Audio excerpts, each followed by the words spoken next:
Bonjour à tous. Bon, je voulais parler ce matin de LFI et des universités d'été qui se sont déroulées à Valence jusqu'au 25 août, donc c'était la semaine dernière. Je voulais en parler parce que j'ai quand même entendu certaines choses qui, au bout d'un moment, me font vraiment bondir. Donc écoutez, on va mettre la vidéo et je vais la commenter à fur et à mesure. On accueille Jordan Florentin sur ce plateau. Bonjour Jordan. Bonjour Jean-Marc. Merci d'être avec nous, Jordan Florentin, reporter à Frontières, pour justement nous parler de ce document. Alors expliquez-nous un peu d'abord dans quel contexte ce document a été fait et puis on va voir les premières images. J'ai l'impression que c'est tout aussi dangereux ici que cette université de LFI. Ça, oui, oui, on est allé en fait avec l'équipe de Frontières s'infiltrer aux universités d'été de la France Insoumise, qui se tenait du 21 au 25 août à Valence. C'est la ville du fichier S Raphaël Arnaud, comme on sait. Et ils tiennent chaque année ces universités. Et ces universités, clairement, là, cette année, elles avaient une particularité, c'est que vraiment, c'est un rassemblement pro-Mélenchon autour de lui, en rupture totale avec tout le reste de la gauche. Et nous, on s'est dit, puisque de toute façon, la France Insoumise, vous avez montré les images, ils ne supportent plus la presse, que ce soit même Le Monde, Libération, qui ont même mis fin à leur présence, parce que Libération s'est auto-exfiltré du meeting, leur soutien aux collègues du Monde, qui, parce qu'ils avaient écrit le livre La Meute, n'avait pas été accrédité. C'est du délire, hein. Le Monde et Libération, deux magazines d'ultra-gauche qui tournent le dos à LFI. Ça veut bien dire quelque chose, hein. Ça veut bien dire quelque chose, hein. LFI, pour moi, ils ont franchi une étape, un point de non-retour. Nous, on est obligé d'y aller maintenant en caméra cachée, de se grimer, de faire attention pour s'infiltrer, parce que sinon, on ne peut pas faire notre travail de journaliste. Vous avez vu, à l'Assemblée nationale, ce qui s'était passé en avril, où on a carrément eu une femme, ma collègue Louise Maurice, qui s'était fait violenter par des députés communistes proches de la France Insoumise. Enfin, vous aviez eu le chaos que ça avait provoqué. Bon, déjà, il n'y avait pas que le Parti communiste, hein, qui ont malmené cette jeune fille, hein, Louise Maurice. Il y avait aussi des gens du Parti socialiste, parce que même dans le Parti socialiste, maintenant, t'en as certains qui deviennent aussi exécrables que chez LFI, hein. Donc ça, c'est le point important. Et le deuxième point que je voulais souligner, qui vient d'évoquer Jordan Florentin, c'est le point du fait que ces gens soient obligés de se grimer pour aller faire leur taf. C'est quand même assez incroyable de voir ça, parce que moi, je me dis, si tu es obligé de te grimer pour aller faire ton boulot de journaliste dans les universités de la LFI, il y a quand même un souci, je veux dire. Ces gens, ils devraient autoriser les journalistes. Je veux dire, on est dans un pays démocratique. Donc ce qu'ils font pour moi, c'est anti-républicain, c'est antidémocratique, c'est du totalitarisme. Et je trouve ça vraiment, oui, pour notre société, c'est pas bon du tout, quoi. C'est pas bon du tout. Donc nous, on a décidé quand même d'y aller pour montrer le visage de la France Insoumise, et on a vu un condensé de tous les sujets que vous avez évoqués quasiment ce matin, en fait. L'antisémitisme exacerbé. En fait, la France Insoumise, là, pendant ces universités d'été, c'était un laboratoire de tout ce qui est en train de se passer en France, avec l'antisémitisme, la violence, désinhibée. Vous avez vu cet été, Éric Tanner, directeur de la rédaction, s'est fait violenter, s'est fait malmener, harcelé par des militants d'ultra-gauche qui ont été soutenus par des députés de la France Insoumise. C'est-à-dire que là, on est passé à une autre étape. Ils ont applaudi des deux mains le fait qu'un journaliste se fasse agresser, se fasse violenter. C'est du délire, hein. Franchement, hein, c'est du délire, hein. Que des députés élus par les Français applaudissent des militants de gauche qui ont été malmenés, Monsieur Tegner. Je trouve ça lamentable, hein. Là, on arrive vraiment... parce que moi-même, si un journaliste de gauche se fait maltraiter, par des droitards, par exemple, je dirais que c'est pas bien, quoi. Donc je trouve ça vraiment... c'est assez incroyable, hein, vraiment, hein. Ces gens de la LFI sont... voilà. Et les militants de gauche qui vont s'attaquer à ce monsieur, ce journaliste, Éric Tegner, qui va dans un concert avec sa femme... Je trouve ça lamentable aussi, parce que les gens de droite sont sans cesse attaqués dans notre pays, ce qui est une honte, tout simplement, hein. Je pense que les autorités devraient vraiment un petit peu plus faire attention à ça. Et je trouve que ces militants de gauche qui osent attaquer M. Tegner alors qu'il est en compagnie de sa femme, je trouve ça dégueulasse, en fait. Voilà. Je trouve que ces gens-là, ils ont aucune limite. Ça montre la bassesse et l'indécence dans lequel ils baignent, quoi. C'est vraiment, je trouve ça, mais lamentable. Lamentable. C'est... putain, c'est à vomir, quoi. Et alors, tout ça, et vous allez le voir dans le cul, on a les propos, on le voit dans ces universités d'été. Alors, vous nous avez amené en avant-première et en exclusivité des extraits de ce document, et puisqu'on a Axel Ronde, je voulais commencer en parlant des policiers, parce que c'est intéressant d'entendre parler ces gens-là, des policiers, et en particulier du regard qu'ils ont sur les policiers. Écoutez. Il y est par exemple question de race, de genre, d'islamophobie, du capitalisme selon Marx, de taxation du patrimoine des héritiers, et bien sûr, des violences policières. Vous savez tous que nous sommes en but à une violence policière qui est spécifique à la France. Il y a un système de violence policière méthodique. C'est pas possible, hein. C'est pas possible d'entendre ce gars-là. C'est vraiment devenu un cinglé. Hein. C'est un cinglé, ce Mélenchon. Regarde-moi ça, là, sur la photo, là. Il fait limite dictateur, quoi. C'est un cinglé, hein, vraiment. Hein. Moi, j'ai suivi Mélenchon, ça fait une trentaine d'années, voire plus. Hein. Il n'était pas comme ça avant. Hein. Il n'était pas du tout comme ça. Hein. Là, il est devenu vraiment, comment dire, totalitaire, parce qu'il veut absolument briguer ces 400 000 voix qui lui manquent des cités. Donc, il se met à faire tout et n'importe quoi. Parce que là, ce qu'il fait, c'est dégueulasse. Lorsqu'il dit qu'il y a une violence, comment dire, méthodique, une violence policière méthodique en France, exclusivement à la France, je pense que ce monsieur devrait voyager, voir un peu comment ça se passe dans les autres pays, et en revenant, il aurait changé d'avis, quoi. Voilà, parce que là, ce qu'il fait, en fait, c'est donner plus ou moins son aval aux gens des cités, aux délinquants des cités, je précise bien, pour aller taper sur du keuf, quoi. Donc moi, je suis totalement contre ça. C'est incroyable d'entendre ça, je veux dire. Un mec de cette trempe, je veux dire, c'est pas du niveau d'un homme politique de raconter de telles choses. C'est pas du niveau d'un homme politique parce que c'est de la diffamation ce qu'il fait. C'est de la diffamation, c'est de la propagande. Il divise notre société en deux, il crée de l'animosité parce que ce sont ces gens de LFI qui ont créé la société dans laquelle on vit à l'heure actuelle. C'est pour ça qu'il y a autant de violence. Parce que ces gens divisent la population en deux. Ils montent les gens de droite contre les gens des cités, les délinquants des cités. Voilà, et vice-versa, bien évidemment. Ils montent tous les délinquants contre les flics en disant sans cesse que la police tue dans notre pays, ce qui est totalement faux. Ce qui est totalement faux, je veux dire. Oui, il peut y avoir des accidents, bien évidemment, mais la police ne tue pas dans notre pays. Donc je veux dire, en faisant de la propagande comme ça, je trouve qu'en fait, vraiment, tous les gens qui ont cette façon de parler, comme Aurélien Taché qui disait il y a pas longtemps, tous les flics tuent, la police tue partout. Voilà, ça qu'il a dit, je crois, hein, la police tue partout. Mais comment on peut dire de choses comme ça ? Comment on peut dire ça? Je veux dire, en étant élu de la nation, en étant député, ces gens devraient montrer l'exemple. Voilà, et ils montrent pas l'exemple. Ils sont tellement vindicatifs et ils se conduisent tellement mal qu'au bout d'un moment, les gens qui les suivent prennent leur exemple à ces gens-là. C'est ça le problème de la France insoumise. C'est vraiment un parti qui est devenu pour moi un parti totalitaire, voilà, un parti totalitaire et encore une fois, hein, qui gagne que par le mensonge. Ces gens font de la propagande, ils font de la diffamation sans cesse et moi, ça devient insoutenable pour moi. C'est insupportable de voir ça dans un pays qui se veut démocratique. Au diapason avec son leader, ce jeune insoumis nous explique son point de vue sur le sujet, en donnant pour exemple un résumé très subjectif de l'affaire Naël. Oui, la police tue. Il y a l'exemple de Naël. Finalement, on a vu que parce qu'il était dans un véhicule en mouvement, ça suffit, d'après la loi, pour justifier qu'un policier tire. Non, mais vous voyez bien qu'il est... Je vais essayer de rester poli, quoi, mais c'est un dégénéré, ça. C'est un dégénéré. C'est pour ça, d'ailleurs, qu'il montre pas sa tronche. Certainement, il fait filmer ses baskets de merde. C'est un dégénéré.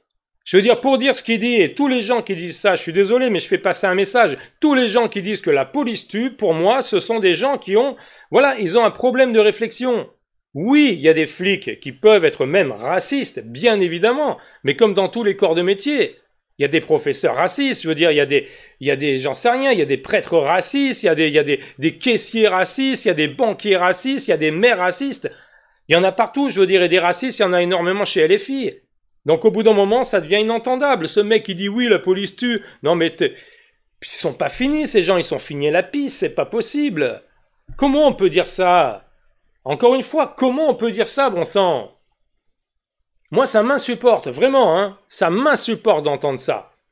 La police ne tue pas dans notre pays. Ces gens sont là pour nous protéger. Et les gens de gauche sont les premiers à les appeler quand ils ont un problème. Les premiers, hein. Et ce sont aussi les premiers à les insulter. Donc je veux dire, au bout d'un moment, il faut arrêter, quoi. Ce mec-là, vas-y, regarde tes pompes, ouais. Voilà. Ah, voilà, c'est là qu'on dit n'importe quoi. En réalité, ces gens-là, leur raisonnement, c'est n'importe quoi. Il suffit qu'un véhicule soit en mouvement, c'est ça ce qu'il dit, hein, pour justifier qu'un policier ouvre le feu et tue. Non, mais c'est une méconnaissance totale des dispositifs que nous employons dans la police nationale. D'ailleurs, j'invite les députés de la LFI à venir. Hein, ils peuvent, en tant que députés, ils peuvent aller sur le terrain, aller avec un équipage de police, voir la réalité du terrain et pas celle fantasmée qu'ils ont en permanence en disant que la police finalement organise un système systémique pour. Mais c'est ce que dit Mélenchon en plus. Bon, il s'embrouille un peu. Oui, bien sûr. Ces gens-là devraient aller avec les flics voir un petit peu comment ça se passe. Comment ils font leur boulot, ces gens-là. Voilà, comment ça se passe une intervention, etc. Mais ils y vont jamais. Les gens de droite ont été alors je sais pas comment on peut appeler ça, ils ont été avec les flics, voilà, pour la faire courte, pour voir un petit peu comment les flics bossaient, tout simplement, comment ils agissaient, comment ils intervenaient. Les gens du Parti Socialiste y sont allés aussi, je crois. Enfin, il y a pas mal de députés qui y vont, mais les gens de la France Insoumise, les députés de la France Insoumise, ils n'y vont jamais. Tout simplement parce que s'ils allaient voir comment se passe une altercation, par exemple, entre des flics et des délinquants, quand ils font une descente, par exemple, s'ils voyaient que la police, dans notre pays, ne tue pas et qu'elle agit vraiment avec professionnalisme, bah, ils se retrouveraient dans la merde, les mecs. Eh oui, ça fait des années que ces gens disent la police tue, la police est raciste, donc s'ils s'aperçoivent que c'est faux ce qu'ils disent, bah, ils seront totalement en contradiction avec ce qu'ils propagent depuis X temps. C'est ça le problème. En fait, ces gens préfèrent rester dans le déni plutôt que de voir la réalité des choses. Donc ce sont eux qui divisent la France. Ce sont ces gens-là de LFI qui divisent la France. C'est vraiment...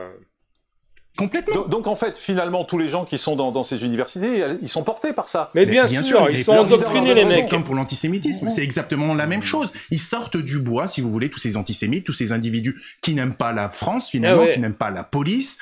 De toute façon, c'est leur cheval de bataille. À chaque fois, c'est un problème de police. La police tue gratuitement, comme ça, dans notre pays. C'est ce qu'ils essayent de mettre et d'inculquer dans certaines zones. Et finalement, ça leur donne une certaine légitimité, puisque un politique le dit, un leader politique le dit, donc on peut attaquer librement les fonctionnaires de police. D'ailleurs, tout l'été, encore une fois, nous avons été victimes de guet-apens extrêmement violents. Vous avez vu à Aurillac ce qui s'est passé, 300 individus qui se sont pris aux fonctionnaires de police et qui ont pillé la moitié de la ville. Donc on se retrouve avec des black blocs, des individus qui sont soutenus massivement par la LFI, et nous avons peur le 10 septembre, finalement, que ça soit le chaos qui veulent, on voit bien qu'ils veulent une révolution, ils le disent, ils le marquent un petit peu partout, c'est ce qu'ils veulent, les Black Blocs, et qui sont soutenus par énormément de gens de la LFI. Alors, c'est vraiment ça, en fait, hein. Ces gens de gauche sont des révolutionnaires, ils ne connaissent que ça, la violence, eux, ce qui leur ferait plaisir, c'est de faire tomber la 5e République. Voilà, ils veulent tout péter, ces gens-là, en fait. Ce sont des anarchistes. Voilà, ils ont tout le temps gagné en pétant tout, je veux dire. Ces gens-là, ils veulent pas réussir dans les urnes. Ils veulent réussir dans la rue. Voilà, c'est comme ça qu'ils se font entendre. C'est à celui qui braillera le plus fort, quoi. C'est ça qui est indécent, je trouve, au bout d'un moment, parce que c'est le français qui paye tous les dégâts que ces gens font dans les rues. C'est le français qui paye. Et là, le 10 septembre, effectivement, ça va partir en vrille. C'est une obligation. À cause de la gauche, encore. Voilà, ce seront ces gens-là qui auront encore permis à tous les Black Blocs et à tous ces trous du cul qui viennent de partout de tout péter. Et qui est-ce qui va encore payer? C'est le mec qui bosse, le mec qui se lève le matin pour aller au taf. Voilà, vous, moi. Voilà, tous les Français qui sont lambda et qui sont, je dirais, normaux, entre guillemets. Voilà, donc bon, ça devient pénible tout ça. Ça devient pénible parce qu'évidemment que le 10, il va y avoir de la casse. C'est clair et net. Autre extrait que je veux vous montrer, c'est en ce qui concerne l'ambiance sur place. C'est-à-dire qu'en fait, il y avait quasiment pas de drapeau français, hein, c'est ce qui est dans le reportage. Il n'y avait pas de drapeau, mais il y avait des drapeaux palestiniens. Kéfier et drapeaux palestiniens. Enfin, c'est quand même étonnant. On est en France malgré tout. Je comprends qu'ils puissent défendre une cause. Hein. Ils ont le droit, bien évidemment. Et on peut défendre une cause. Mais pourquoi pas de drapeau français, par exemple? Regardez. Après avoir passé la sécurité, nous voilà immergés dans l'univers de la France insoumise. Les drapeaux palestiniens de partout. Des punks à chiens. Génocide, bravo, il n'y a pas de génocide à Gaza, les gars. Autour de nous, aucun drapeau français, mais des centaines de kéfiers. Et drapeaux palestiniens. Il faut dire que le ton a été donné dès le coup d'envoi de l'événement, quelques heures plus tôt. Chers camarades, chers amis, bienvenue à toutes et tous. Nous ne pouvons pas commencer ces amphis sans tourner nos esprits et nos cœurs vers le peuple palestinien. Solidarité avec le peuple palestinien. C'est du délire, hein, c'est du délire. En fait, ces gens, c'est marrant, hein, mais les gens de la France insoumise, ils ont été élus par des Français, hein, par une partie des Français, hein. Et en fait, leur seule cause majeure, c'est la Palestine. Voilà. Ces gens sont, soi-disant, élus en France pour voter des lois en France, pour négocier des lois, pour parlementer, je veux dire, mais pour notre pays, je veux dire, ce sont des élus français. Voilà. Et ils pensent qu'à la Palestine, les mecs. C'est moi, ça commence à me causer un sérieux problème parce que la Palestine, je commence à en avoir ras-le-bol. Je veux dire, ces gens qui ont été élus par des Français devraient s'occuper de notre pays. Voilà, notre pays, il est en proie à plein de désastres, que ce soit des désastres économiques, une immigration massive, une insécurité grandissante. Je veux dire, il y a énormément de choses à faire dans notre pays, mais ces gens ne parlent que de la Palestine. Donc ouais, ça devient inentendable pour moi, parce que est-ce qu'on les entend parler de l'Ukraine? Non, il y a des guerres partout dans le monde. Partout, il y a des guerres. Il y en a plein de guerres à l'heure actuelle. Est-ce qu'ils en parlent des autres guerres? Non, ils en ont rien à foutre. Voilà, eux, c'est la Palestine. Encore une fois, c'est pour aller briguer les 400 000 voix qui manquent avec les jeunes des cités, quoi, tout simplement. C'est dégueulasse. Ce sont des gens qui vendent notre pays pour garder leur poste de député. Et moi, ça me débecte, hein. Vraiment, ça me débecte. Ces gens de la France insoumise, je peux plus les blairer. Hein. Je peux plus les blairer. C'est lamentable. Michael Sherman, il n'y a plus que ça finalement. LFI ah oui, il y a ne plus repose que ça, quoi. Plus que sur ça. Vous avez bien compris que le modèle économique de la France insoumise, c'est aujourd'hui la cause de Gaza et la haine du juif. Ah ouais. La LFI, le premier parti anti-France, anti-flic et anti-juif. Tout à fait. Vous avez tout de même ce parti, la France insoumise, qui accueillait en héros Jérémy Corbyn. Il faut rappeler qui est Jérémy Corbyn. Jérémy Corbyn, un membre du Labour, donc l'Equality and Human Rights Commission, avait dit en 2020 qu'il avait fait peser un climat hostile envers ses propres partisans juifs. Et ce partisan, ce héros national de la France insoumise, Jérémy Corbyn, c'est lui qu'ils ont mis en lumière, et pour eux, c'est un peu leur fer de lance. Vous avez un Jean-Luc Mélenchon qui parlait d'un antisémitisme résiduel, alors qu'en France, les juifs sont la cible aujourd'hui des islamistes. Bien sûr. Mais en fait, ils ne se rendent pas. En fait, ils prononcent des mots antisémites et ils s'en rendent pas compte. J'ai l'impression. En tout cas, non, oui, c'est certain. Ouais. Alors, parce qu'il y a un exemple dans le reportage. On le regarde et puis on va le commenter après parce que les journalistes de Frontières ont interrogé quelqu'un en parlant d'antisémitisme. Et vous écoutez bien les propos qu'il prononce. En fait, c'est assez dingue parce qu'en fait, c'est totalement antisémite. Et il le dit pour dire qu'il n'est pas antisémite. Écoutez. Bon, ce sont des juifs. Les juifs, ils ont tué Jésus. Qu'est-ce que oh là là, on leur en veut encore aujourd'hui. Alors attends. Au boulot, j'ai connu des gens qui étaient israélites. Je jouais au foot avec eux. Je ne l'ai su que parce qu'on prenait la douche ensemble. Ah, c'est amateur de queue. Il n'avait pas plus l'air de juif que toi et moi. Ça se sentait pas. Ouais. Je veux dire, ça se voyait pas. Il n'avait pas la kippa sur la tête. Il n'a pas le nez crochu. Il n'avait pas le barbichon. Donc c'est un. Je coupe parce que ça me fait halluciner en fait. Voilà. Il avait pas le nez crochu. Il avait pas le barbichon. Mon Dieu, mon Dieu, mon Dieu. Plus caricatural que ça, tu trouves pas, quoi. Il avait pas le nez crochu. J'imagine un mec du RN qui dirait ça. J'imagine comme ça, voilà. Un mec du RN qui dirait une telle phrase. Quel délire. Très bon copain. Mais je sentais, par contre, dans sa manière de vivre, une réserve. Et je le savais, on n'en a jamais parlé, mais je le savais parce qu'on prenait la douche ensemble. Eh oui, moi, personnellement, la douche les ensemble. Juifs, ils ont le droit de vivre comme les Français, comme les Allemands, comme les Belges. Non. De toute façon, le sionisme, Israël, malgré tout, je considère qu'ils en font quand même un peu beaucoup sur le sujet. Les Juifs, à la limite, ils ont eu un État à un moment, il faudrait qu'ils restent à la limite. Mais maintenant, ils sont tellement nombreux et ils veulent tellement tous réussir que c'est difficile, il leur faut accaparer des terrains. Donc, c'est une histoire sans fin. Ils sont tellement nombreux, ils veulent tellement tous réussir qu'il leur faut accaparer des terrains. C'est du délire, hein. C'est pareil, hein. Si un mec du RN ou un mec de droite disait ça sur les musulmans, par exemple, en France... Ça serait... Voilà, il y a tout qui pèterait. Hein. C'est incroyable. Bon, alors là, je crois qu'on est tous d'accord. Enfin, il y a unanimité sur le plateau. Ça ne surprend plus personne. En revanche, ça confirme effectivement qu'ils ont passé un autre cap et qu'ils se permettent tout. Vous voyez qu'ils parlent de race, voilà, des autres exemples sur l'antisémitisme. Vous savez, on avait fait un autre documentaire sur LFI, La Fabrique de la haine, qui est toujours disponible sur Frontières Plus. J'étais allé à Roubaix. Roubaix, c'est un électorat à 80% musulmans. Eux-mêmes le disent dans la commune. Que David Guiraud va essayer de briguer. Et un des amis, il se décrit comme ami de David Guiraud, disait, vous savez, ici, les Juifs, ils contrôlent tout. ils contrôlent le média, on les reconnaît à ça, ils ont de l'argent, etc. Donc c'est vraiment toujours ce discours antisémite, mais ça s'explique d'une façon très simple. Vous savez, il y a un livre qui était distribué sur place de la députée Emma Fourreau, là, qui était elle aussi qui a voulu faire son coup de com' en allant avec un bateau à Gaza. Emma Fourreau distribue un livre dans lequel elle explique ce qui va être la nouvelle stratégie, la nouvelle tactique de la France insoumise, c'est de dire clairement, nous n'avons plus d'électorat blanc, populaire, nous n'en aurons plus, il est amené à disparaître dans nos rangs, et donc nous allons le remplacer par celui des banlieues où il y a encore trop d'abstention. Et qu'est-ce qui mobilise les banlieues? Eh bien, c'est la question israélienne,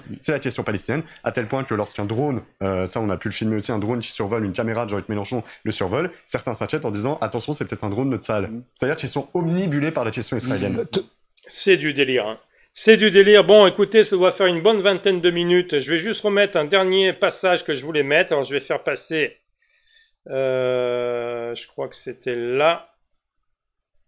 On va me faire passer ces deux-là. On va voir. Allez, hop. Dernier passage, et puis après on stoppe la vidéo parce que ça va être trop long, hein. Elle défend les droits des LGBT, elle défend surtout les Palestiniens. Et donc vous allez voir, on lui dit, mais vous défendez les Palestiniens, mais vous défendez pardon les LGBT, mais on sait très bien qu'à Gaza, les LGBT sont très maltraités, voire ils sont jetés du haut des immeubles par le Hamas. Et vous allez voir, et là elle nage. Et là elle nage. C'est un moment qui est incroyable dans ce doc, regardez. Autre cause primordiale défendue par la France insoumise, la lutte pour les droits de la communauté LGBT. Une politique qui a particulièrement séduit Anna, 20 ans. Clairement, ils font des choses pour les LGBT parce que bon, des partis de droite classique ou d'extrême droite, on les voit jamais parler de... Le RN, il y a une espèce de tolérance un peu bizarre, mais enfin, on sait que derrière, c'est pas ce qu'ils pensent, c'est pas ce que les gens qui votent RN pensent. Bon, je stoppe 2 secondes sur cette petite LGBT aux cheveux verts là, qui a 2 de QI. Moi, ça commence à m'énerver déjà que des gens comme ça, LGBT, s'arrogent des droits. Pourquoi on devrait penser à ces gens-là, en fait? Déjà, d'une. Je veux dire, s'ils sont comme tout le monde, comme ils veulent voilà, le faire entendre, voilà. Il faut les considérer comme des gens normaux, etc., etc. Bon, moi, après, pour moi, ils sont normaux, je veux dire. Hein. Tu peux très bien être lesbienne ou homosexuel ou gay. Je veux dire, c'est pas des gens qui sont plus anormales que d'autres. Hein. L'homosexualité, ça existe depuis la nuit des temps. Hein. Donc, il n'y a rien de choquant. Mais ce que je veux dire, c'est qu'à l'époque, il y avait autant d'homosexuels qu'aujourd'hui, autant de lesbiennes. Mais ces gens-là, ils faisaient leur vie, quoi. T'en entendais jamais parler, je veux dire, tu faisais des soirées avec, tu discutais, bon, mais tu savais qu'il était homo s'il venait avec son mec, par exemple, le gars, je veux dire, mais il n'y avait pas d'embrouille. Les gens, ils faisaient pas leur coming out, ils étaient pas là en train de dire, oui, nani, de pleurer pour leurs conditions, je veux dire, pour qu'on accepte leurs conditions. C'est ça qui m'énerve à force avec ces gens-là. Je veux dire, on leur doit rien, ces gens-là. À ces LGBT. Et je veux dire, à chaque fois, c'est justement, je dirais presque, la France insoumise, en les mettant un petit peu dans un carcan, qui en fait des gens un petit peu différents. Voilà, parce que moi, perso, j'en ai rien à foutre. Ils font leur vie, ces gens. Moi, le problème, c'est qu'en ce moment, ils piaillent trop, ils sont sans arrêt en train de se plaindre pour des conneries. Et lorsque j'entends une nana qui dit donc, grosso modo, que tous les gens de droite et d'extrême droite sont des homophobes, bah oui, ça me rend un peu nerveux parce que je suis droite, je suis pas homophobe, je connais plein de gens qui sont de droite qui le sont pas non plus. Il y a plein de gens, je veux dire, à droite qui ne sont pas homophobes. Donc au bout d'un moment, faire courir ce petit bruit, ce petit discours, il y en a ras-le-bol. Voilà, donc ça, elle l'a peut-être entendu chez la France insoumise, qui doivent être là à dire ouais, les gens du RN, ils vous acceptent pas, etc., etc. Mais vas-y, ouvre ton esprit, quoi. Ouvre ton esprit, puis je sais pas, moi, achète-toi un cerveau, quoi. C'est parce que ça devient inentendable pour moi. J'en ai ras-le-bol d'entendre de telles conneries, quoi. Voilà, les gens du RN, les gens de droite, ouais, ils sont tous racistes. Ah, vas-y, allez, va mourir, quoi. C'est bon. Non, et clairement, ici, ils sont... Enfin, ils acceptent les personnes LGBT et ils les soutiennent et ça fait partie de leur... Nous avons demandé à Anna comment conjuguer militantisme LGBT avec l'une des autres grandes causes du parti, le soutien à la Palestine, dont les autorités répriment sévèrement l'homosexualité. Bah, enfin, je veux dire, quand on parle de Palestine, on parle d'enfants qui se font tuer. Est-ce que c'est le moment de parler? Enfin, je comprends pas faire la comparaison n'a aucun sens surtout vu la situation actuelle. Je sais pas quoi dire. Enfin, il y a des gens qui meurent, il y a des gens qui meurent de faim, des enfants qui sont tués. On s'en fout de. C'est pas la question en fait. Ça sert à rien de faire une comparaison. Je trouve ça juste. C'est exceptionnel. Bon, je vais couper là, mais oui, c'est dingue, hein. C'est dingue parce que cette jeune LGBT qui déteste les droitards, elle est en train de dire, grosso modo, qu'elle est pro-palestinienne. Donc, elle vénère un peuple, elle est pour un peuple qui ont horreur des LGBT. Voilà, les gens de sa condition en Palestine, soit ils sont méprisés, soit ils vont en prison, soit effectivement ils sont tout simplement lapidés ou jetés du haut des toits, quoi. Certains enflammés même. Je dirais, cette petite nana, elle est en train de défendre des gens qui la détestent, alors qu'elle a horreur d'Israël, alors que c'est un pays où tu peux vivre en toute démocratie. Je veux dire, il y a plein d'homosexuels en Israël qui vivent très bien parce que Israël est un pays démocratique. Donc j'arrive pas à comprendre je sais pas comment ils réfléchissent ces gens en fait. Enfin elle en tout cas quoi. Je sais pas comment et il y en a beaucoup hein. Il y en a beaucoup comme elle. Moi je comprends pas comment ils réfléchissent en fait ces gens. On va la remettre d'ailleurs hein avec ses cheveux verts. Donc oui il y a un souci pour moi. J'en ai ras le bol d'entendre ces gus qui racontent n'importe quoi. Je sais pas de quelle planète elle vient cette gonzesse mais c'est affolant d'entendre ce qu'elle dit quoi. Et ce qui est le plus affolant c'est de savoir qu'il y en a plein comme elle qui pensent la même chose. Exactement la même chose. Donc, ouais, bon. Allez, bon, écoutez, merci à ceux qui me suivent en tout cas encore. Laissez vos commentaires, likez, abonnez-vous si ce n'est pas fait ou si vous avez envie surtout. Et puis on se retrouve à une prochaine vidéo. Désolé pour le temps, hein, ça va faire au moins une demi-heure. Je parle trop, mais bon, je fais des vidéos qui sont longues, donc c'est toujours long. Allez, salut à tous.